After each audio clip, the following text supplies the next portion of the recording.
Доброго времени суток, дорогие телезрители! В эфире НВК Саха, программа про авто 14. Мы обсуждаем темы и поднимаем вопросы, которые касаются безопасности дорожного движения. В студии работает Руслан Ачиров.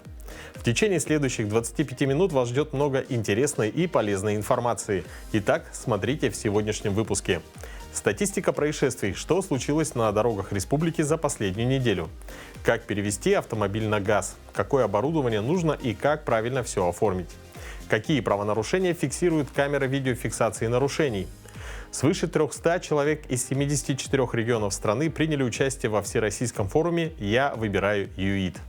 Госавтоинспекция подводит итоги по безопасности на дорогах республики за 2024 год.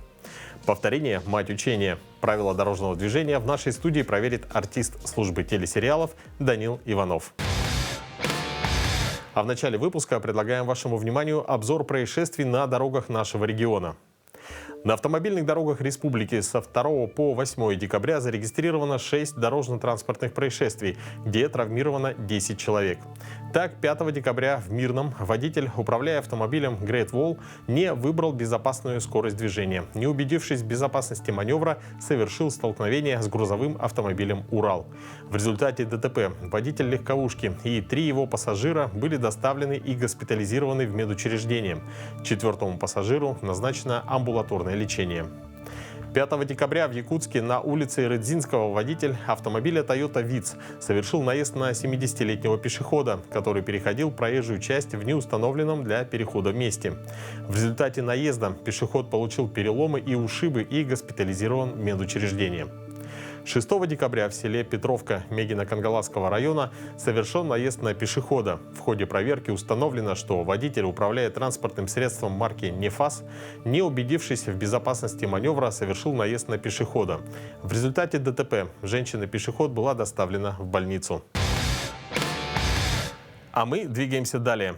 Переделкой собственного автомобиля автовладельцы обычно занимаются по двум причинам. Первое – это желание улучшить машину, что неизбежно влечет за собой дополнительные затраты. Вторая причина обратная – сэкономить за счет снижения расходов на владение и эксплуатацию. И установка газобаллонного оборудования как раз способ сэкономить для тех, кто много ездит. Ведь газ дешевле бензина или солярки, а его расход при сгорании в ДВС не сильно отличается от традиционного топлива. Разбираемся, как устроено ГБО, как его установить на автомобиль и стоит ли вообще этим заниматься. В теории автомобиль может приводить в движение любой газ, который соединяется с кислородом с выделением достаточного количества тепла, проще говоря, который горит. Для использования в двигателе внутреннего сгорания подходит газ 3 видов – пропан, метан и водород. Последний называют экологичным топливом будущего. И перевести на газ можно любой автомобиль, вне зависимости от его размера и рабочего объема силового агрегата. Газобаллонное оборудование имеет 2 вида. Пропан, сжиженный нефтяной газ устанавливается, и также устанавливается компрессированный природный газ, это метан. Можно устанавливать на все автомобили. Зачастую бывает, граждане устанавливают газобаллонное оборудование и не оформляют, не производят изменения конструкции, не вносят документы. Установка газобаллонного оборудования считается вмешательством в конструкцию, поэтому на его установку сначала нужно получить предварительное одобрение технических экспертов и запросить разрешение от ГАИ. А саму установку следует проводить только в сертифицированной автомастерской. И по окончании получить документы о выполненных работах, сертификаты безопасности и тестирование газового оборудования. Затем придется пройти техосмотр, получить финальное заключение техэкспертов, после которых Госавтоинспекция выдаст свидетельство о внесении изменений в конструкцию. С ним можно перерегистрировать автомобиль, после чего инспектор внесет соответствующие данные в ПТС. И для заметки. Газ выгоден, если у вас не новый автомобиль с объемом мотора более 2 литров и вы ежегодно проезжаете более 15 тысяч километров. При таких условиях затраты на переоборудование окупятся быстрее, ведь известно, что газ минимум в 2 раза дешевле бензина, а расход у него примерно такой же.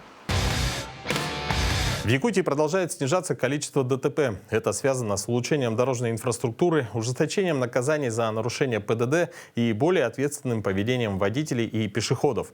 О предварительных итогах работы госавтоинспекции за уходящий год расскажет наш гость, заместитель начальника управления госавтоинспекции Якутии Сергей Дмитриев. Сергей Данилович, здравствуйте. Добрый день. Что говорит статистика? Показатели травматизма и смертности снижаются на дорогах?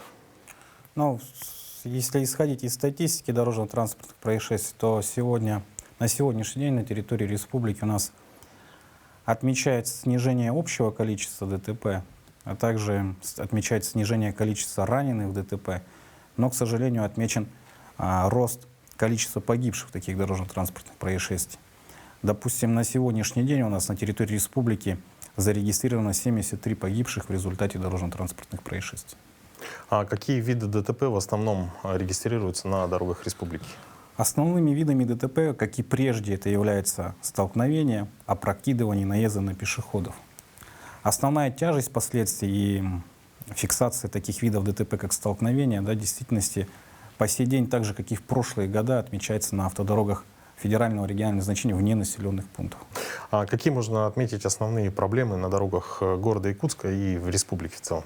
Вот на территории города Якутска, допустим, вы, наверное, тоже как замечаете, как участник дорожного движения, мы ранее во взаимодействии с администрацией плотно отрабатывали по светофорной сигнализации в части касаемости установки отчетов обратного времени табло на транспортных и пешеходных светофорах. Почти большая часть охвачена, однако необходимо дооснастить такими же мероприятиями, поскольку они в действительности нам помогают участникам дорожного движения в части информирования о сработке того или иного сигнала светофора. Вместе с тем у нас имеются проблемы на территории города Якутска, это в виде колейности на проезжей части, образовавшейся из-за тяжеловесного транспорта, грузовых транспортных средств, однако, и, соответственно, наших климатических условиях в городе Якутске. Такие же на автомобильных дорогах вне населенного пункта остаются проблемы в летний период времени, это запыленность, то есть образование облака пыли из-за воздействия колес зад впереди идущего, либо встречного транспорта, что, соответственно, ограничивает видимость. Также имеются проблемы у нас в горизонтальной дорожной разметке, это испокон веков, то есть в действительности мы если обновляем по 2 раза за летний период времени, горизонтальную дорожную разметку, то есть собственники дорог обновляют.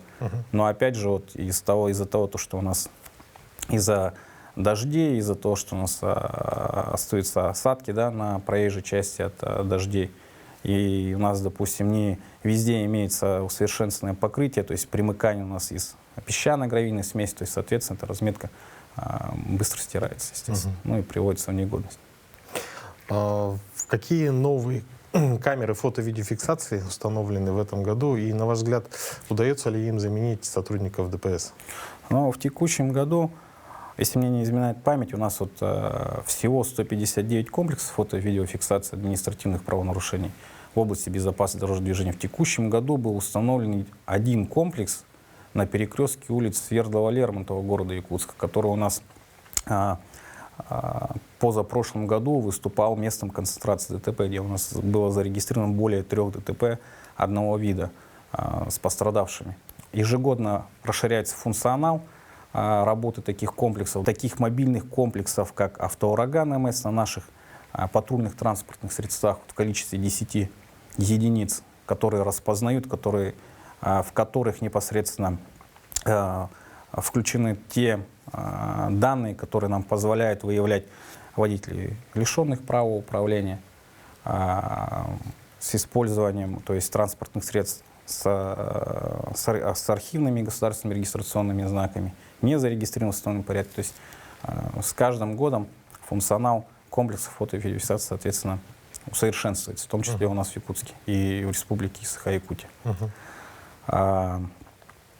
Заменить вопрос такой, знаете, он такой риторический, в действительности по ряду нарушений, таких как превышение скоростного режима, нарушение правил проезда перекрестков, в действительности этот функционал комплексовый осуществляет очень хорошо и непосредственно тем самым повышает уровень безопасности дорожного движения, в том числе культуру вождения участников, как и в городской агломерации, так и на автодорогах вне населенных пунктов. Однако, заменить нет. Абсолютно нет. Почему? Потому что инспекторским составом, сотрудниками госавтоинспекции выявляется ряд тех нарушений грубых, которые непосредственно влияют на безопасность дорожного движения. Такие как управление состояния опьянения, лишенными права управления, без права управления, соответственно. Да? Ну и те, допустим, нарушения, такие как выезд на встречную полосу движения. И, в принципе, большой такой спектр той работы, которая необходима, где личное участие, да, где имеется человеческий фактор, конечно же, комплексы, они, еще раз повторюсь, не автоматизированы, они заменить не могут в полном объеме. Но работу, соответственно, разгружают, направленную на повышение уровня безопасности движения. Спасибо. Спасибо. Ну а я напоминаю, что у нас в гостях был заместитель начальника госавтоинспекции Якутии Сергей Дмитриев. А мы продолжаем. Всего пару десятков лет назад штрафы за превышение скорости, зафиксированные видеокамерами, были в России в диковинку. Хотя на Западе подобные устройства массово распространились еще в конце 80-х, начале 90-х годов.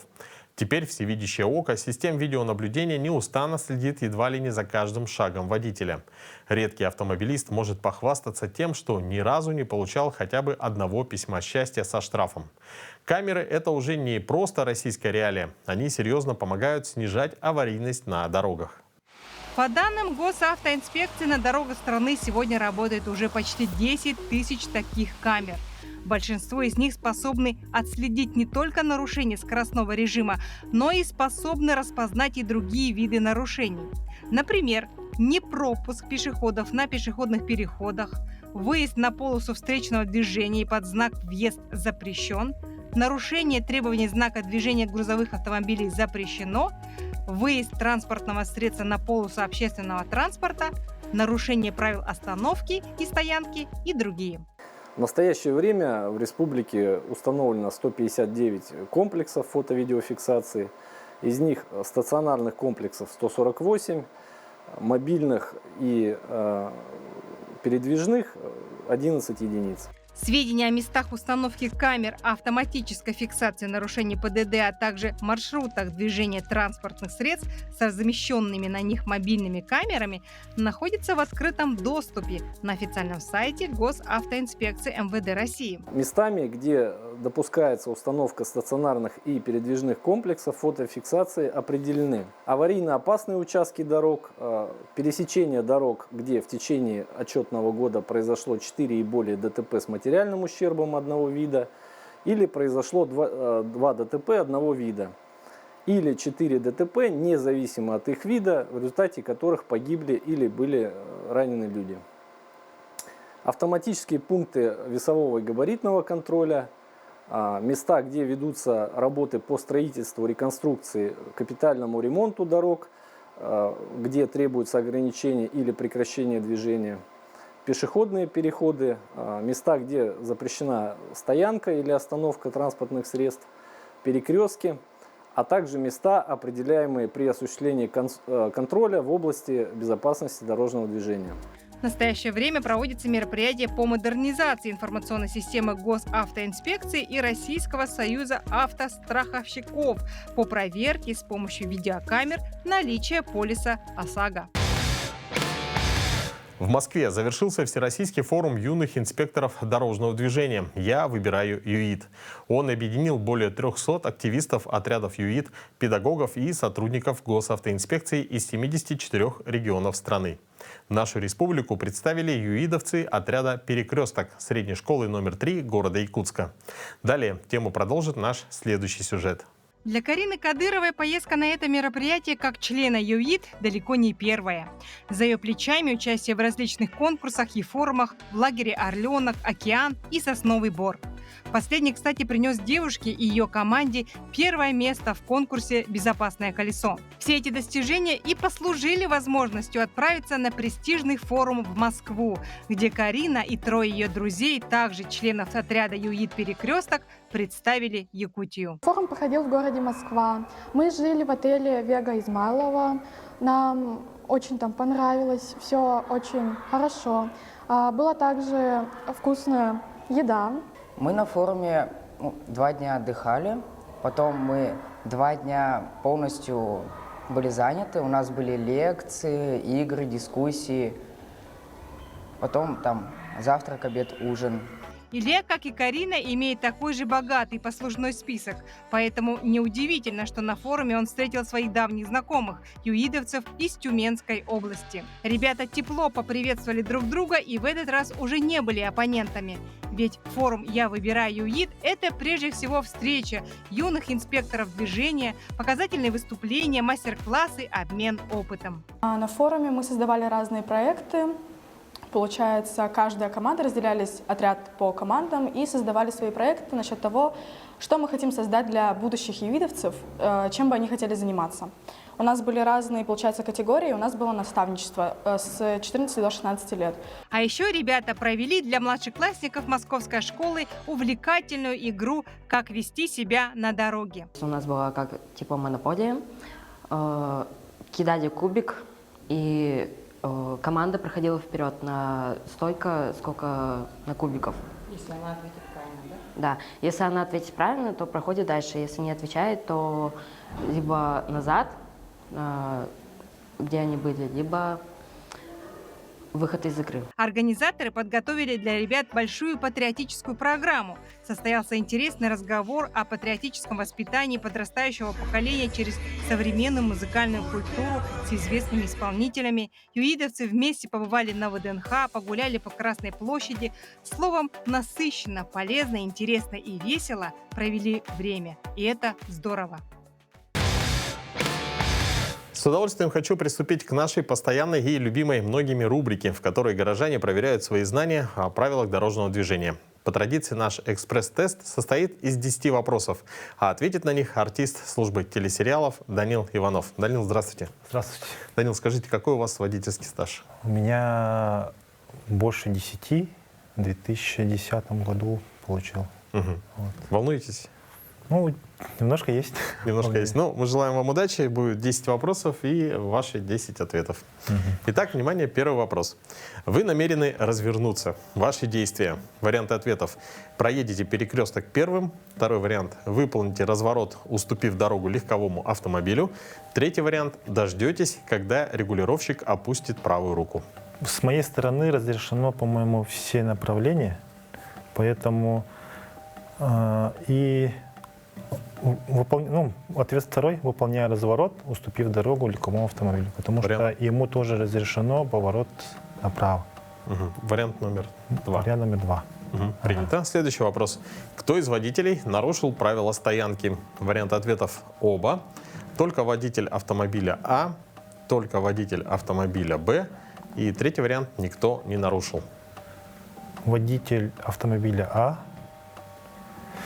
Так как перед парковкой нет знака парковки и как должен стоять машина. Вот. И тем самым вдоль дороги так как Б должен стоять. Угу. Тогда ваш ответ номер 2. Да, номер 2 ответ. Вариант второй принято. Следующий вопрос. Такой сигнал рукой, подаваемый водителем мотоцикла, который движется по левой полосе, информирует о его намерении. Вариант ответов – продолжить движение прямо. Второй вариант – повернуть направо. И третий вариант – остановиться. Но если прямо, то он должен был вообще, прям так, наверное, повернуть. Тут чисто по интуиции, наверное, второй вариант – повернуть направо. Наверное, так, скорее всего. Вариант номер 2. Принято.